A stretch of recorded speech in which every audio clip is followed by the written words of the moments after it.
Okay, so this video is a little bit different, and by a little bit different, I've done this before with Super Heavy Samurai ABC.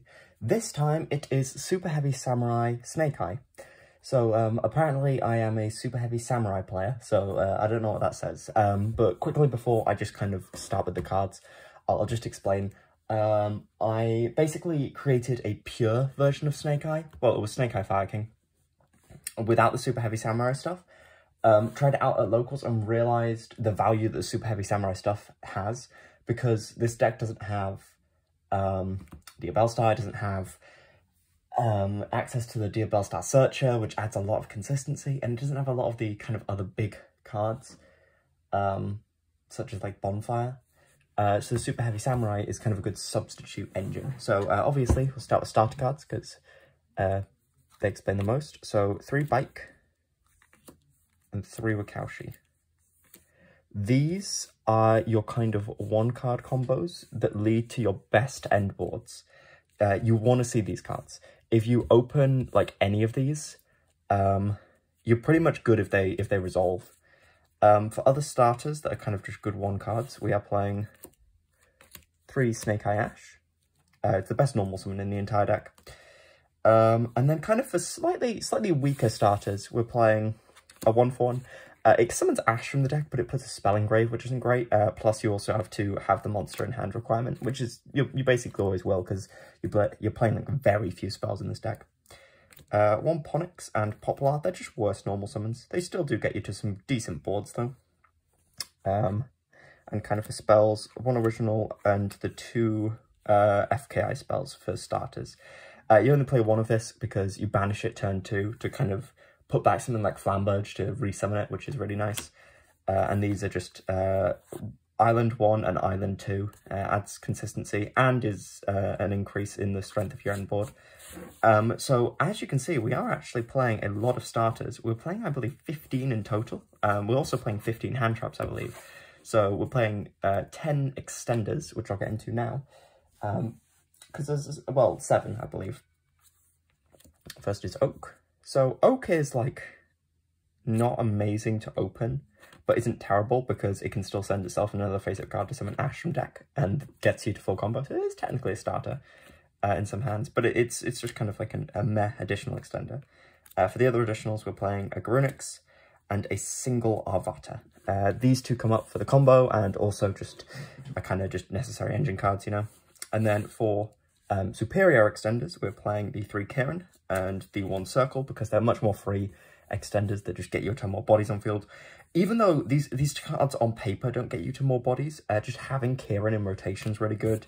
Circle just gets you a Flamberge randomly sometimes, which is nice, because it can interrupt your opponent when they put stuff in the spell and trap zone, which is cool. And then we do play 3 bricks in our engine. I say bricks because the first one, Flamberge. This card's like fine to open, but not amazing. You don't really want to, but you can still play with it. So, and then these 2 cards, if you open this one with like the Super Heavy Samurai stuff, you're like, meh, it's fine. If you open this one, you better have other starters, I guess. Big Benki's not really good to get at all. But if you do open it with like Wakaushi, you still can just like set Pendulum Scales and then Pendulum Summon, which is really funny. Which, you know, it's interesting. You can do that sometimes. I'll explain hand traps quickly, because this deck cannot play Imperm, which annoys me because I love Imperm and Effect Veil in this format. So we're playing 3 Nib. This is one of the few cards that can kind of full-on stop the Fire King Snake Eye boards alongside 3 Droll. Really contrasting the rarities here with my common Droll and Lockbird and ulti Nib. So, yeah, you know, great rarities, but basically Droll plus any other hand traps I think fully stops Snake Eye Fire King's turn, and it mostly stops base Snake Eye's turns, but not entirely. So we're playing 3 Effect Veiler because it's the only hand trap that you want to open multiples of, and it's really good. 3 Mourner and 3 Ghost Bell. I'm not too sure on these. Oh, there goes Mourner. I'm feeling Mourner might be good, but I'm not sure what ratios, and I'm feeling Ghost Bell might be good, but the ratios might need changing. So these are like flex slots. My only recommendation is do not play Ash Blossom in the main deck, because it does not stop Snake Eye Fire King. It literally just like stops a search, but then they have an extender. because it turns Promethean basically into a Link 2, which breaks the deck. Anyway, extra deck. The extra deck's kind of in order. I'll start with the engine pieces in the extra deck that get us going and get us into our plays. The Infernal Flame Banshee. If you have not seen this variant of Super Heavy Samurai Snake Eye, this is the card that bridges the two archetypes. Basically, it's a rank 4 that one of your Super Heavy Samurais that can make, that can detach material to add a Pyro monster that is... no, just any Pyro, and either add it to your hand or send it to graveyard. Basically, it's just a really, really nice consistency piece, and just bridges your two engines. We've then got Link Karibo. I love this card.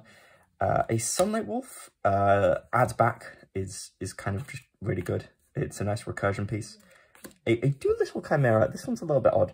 Basically, it is a Fire Beast monster that is searchable off of, not searchable, but resummonable off of your Arvata, which basically can mean you can make an easier Promethean Princess, which is why you play it. Also, if it's destroyed, you add a 5 from grave to hand, so it can sometimes be better than Sunlight Wolf in some hands, but not all.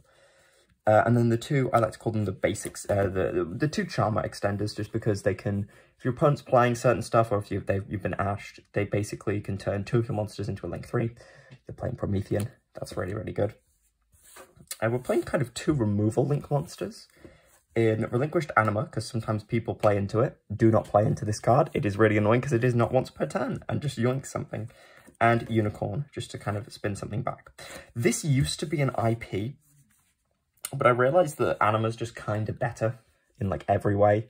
Like, IP's good, but you're usually, the only target you'll have is, like, Unicorn. And, like, even then, it's very, very rare with the amount of hand trap wars that are going on between players that you'll be able to get to a point where IP is preferable on an end board with other interruptions, which is why I'm not playing it. We then got the last kind of removal piece in the extra deck, which is the one rank 8 Grunix. It's pretty good. It comes up very occasionally, but if you get to the full end board, you basically win. And just that the ability to threaten that is very important. Princess. It's kind of a key card. I know this deck's a budget deck. You have to play Princess. It's very annoying. And then kind of for end board pieces, you have the Princess Engraved, but you also have Apollosa, Ambler Whale, which you usually immediately link off into Zelantis. I'm also playing Boral Load there, basically just because if you open, I'll show you that combo later, if you open Bike plus, I think it's Snake Eye Ash. If you open Bike plus Ash, you can end on, I believe, your full end board plus like a Savage Dragon, which like is pretty useful. It's also good like follow-up because it's just a big guy that negates over and over again. And then just in case we get Drolled, because this deck can't play around Droll, Baguska, because it can stop the opponent's turn sometimes.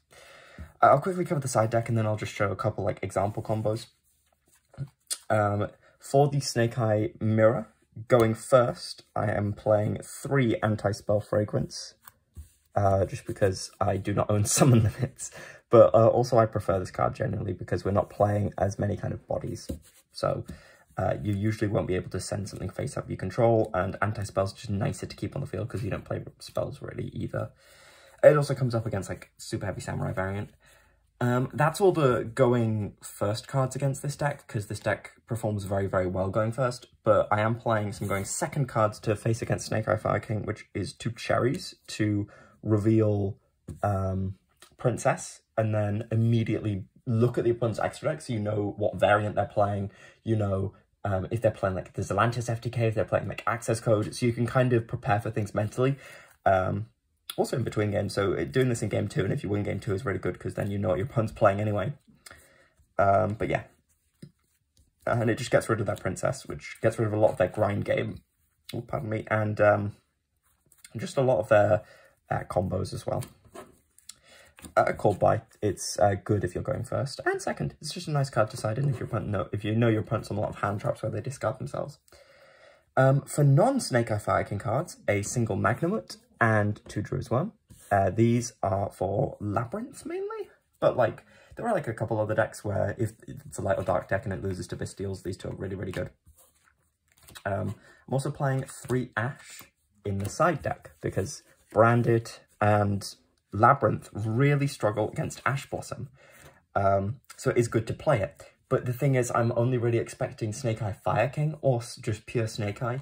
And playing something like Ash in the main, I tried it with that original variant I mentioned, and it just does not work. They literally just used your Ash as a combo piece. And then finally, to deal with trap cards. This is mainly Labyrinth and Flu for those decks. 1 Feather Duster, 2 Lightning Storm. Just really good going second removal. Yeah. So, I'll quickly demonstrate now just what the basic combo of this deck looks like. So I'll start with the one card with Bike. If you're wondering where I found this combo, Pac had a video of someone who had basically just found this combo and just how strong it is. So if you want to see them explain it, you can, but I'll just quickly do it, and then I'll do another combo afterwards to show you the highest strength of the deck. So you go activate Bike, or Wakaushi if this is Wakaushi. You search for Wakaushi. You then go scale Wakaushi. Wakaushi effect. Put itself in the monster zone by placing Big Benki from deck. You then go effective Big Benki in order to add the mask. Effective mask, equip. Mask effect, summon. You then overlay these two into a copy of Flame Banshee. You then go Flame Banshee, detach, in order to summon Snake Eye Ash. You then go normal Ash, Ash effect, add Poplar, Poplar effect, add original. And then from here, things get a little bit complicated because you've got original in hand. You then usually will go effective Ash, which will send these two to grave in order to summon out a copy of Oak from deck. You go Chainlink 1 Oak, Chainlink 2 Poplar, Poplar place itself, Oak, summon back Ash, which you know is pretty good. You then go effective Oak, you send itself from Poplar to make Flamberge. You then go Flamberge effect, just put Face Mask back in, I call it Face Mask. You put Mask back in the spell and trap zone, just as a card, just to have this. It's also really good because your opponent won't really nib you here, because they can, and it'll affect you a lot, but you still got original Sinful Spoil, so you'll be able to make an end board, and that it's kind of just a waste of a nib, because you'll still get to bring back with Flamberge, but you'll soon lose that ability, because then you want to link these two off to make copy of Sunlight Wolf. Make sure that's there. This is Sunlight Wolf, I should preface. You go Flamberge effect in order to bring back 2 bodies. You can bring back anything. You then go Sunlight Wolf effect, add Flamberge back to hand. You then go link these two to make Duelist or Chimera. You then link these two to make Apollousa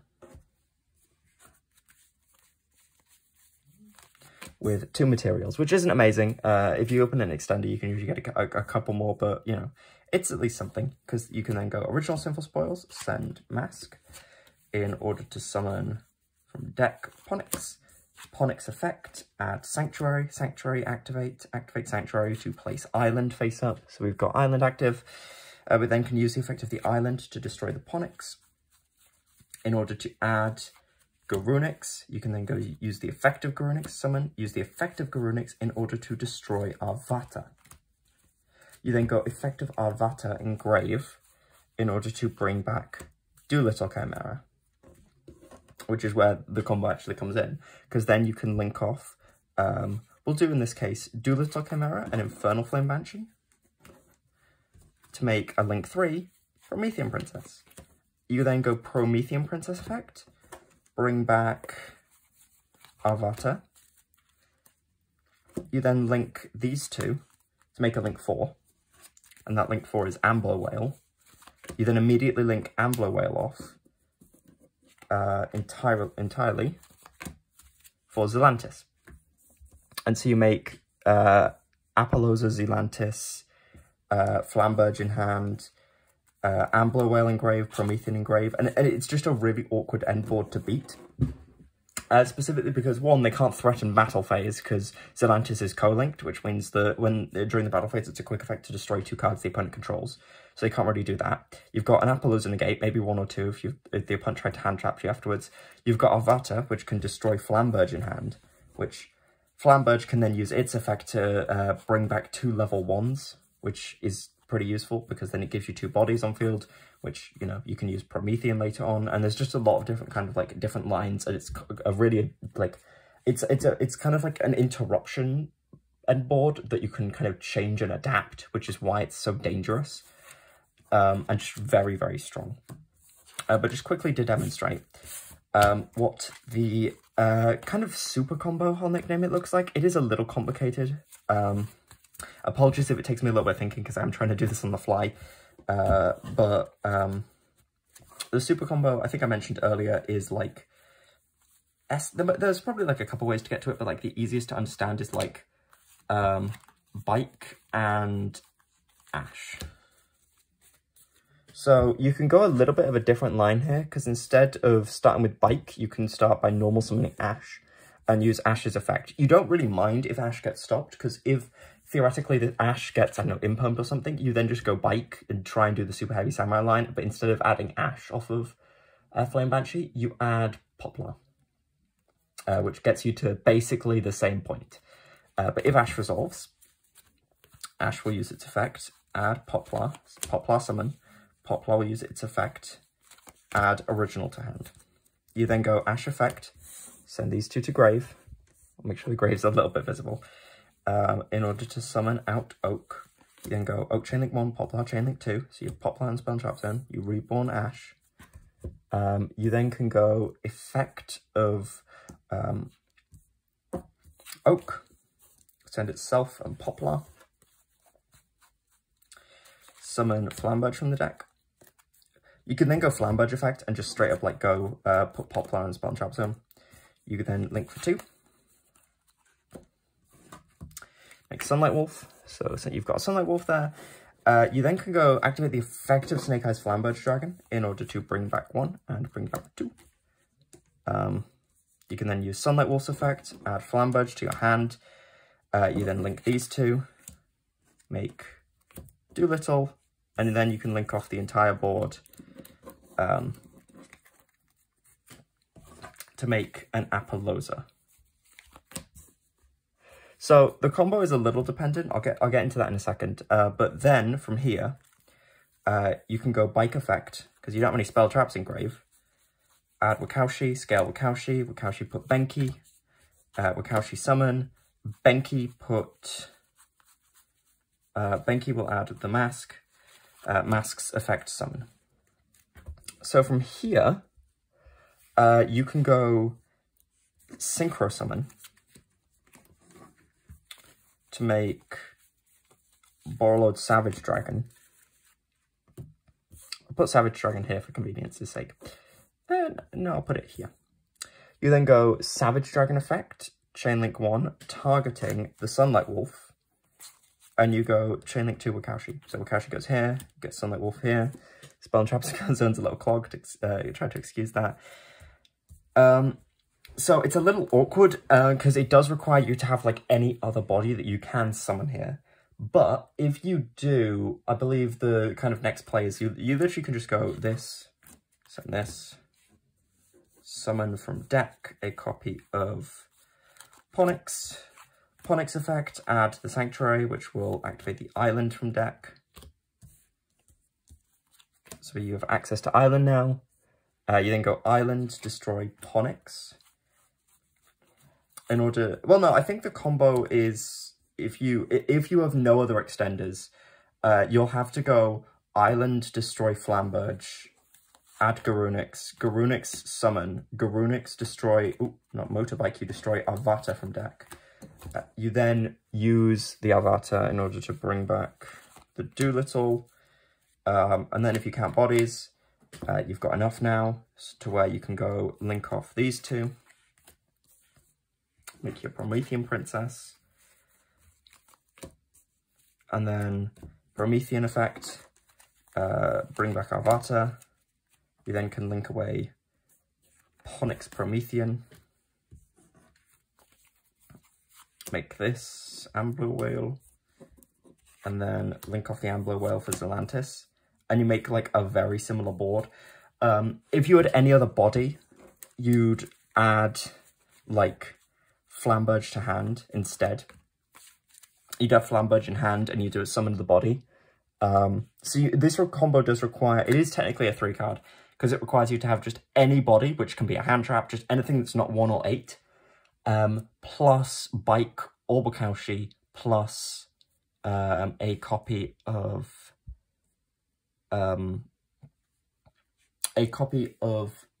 Snake Eye Ash. And if you can do that, the reason is you summon the body off of your pendulum scales. If you do, you end on basically the same board, but just with a random Borrelord Savage here as well, with 2 counters and 3,900 attack. Which basically means the Sand board is effectively unbreakable. Not entirely, like there are ways of getting through it, but it's just, it's very powerful and strong. So that is what I'm currently playing in Fire format. I hope you enjoyed. It's a bit weird doing deck profile style videos because my last one did pretty well compared to what I usually do. And I do enjoy making them and just discussing the game. But you know, they're not my biggest passion. But if you did enjoy it, I don't know, leave a like. Feel free to comment. Subscribe, please. I don't know, it would make me happy. I can physically see the exact number go up, which I don't know is cool. But yeah, I did hope you enjoy. I hope you kind of just learn something just from seeing like a budget version of this deck. Because I think if you can't afford to play in current Fire format, this deck's like a really fun alternative. Like it's really fun because it can not compete to the highest level the regular Snake Eye and Snake Eye Fire King can, but it is still really, really fun. If you want one last recommendation, if you cannot at all, like you really don't want to play this deck, but you still want to play a version of Snake Eye, try Snake Eye Volcanic. The pseudo FTK version does look really, really fun. But yeah, hope you enjoyed. I'll see you on the next video. Bye.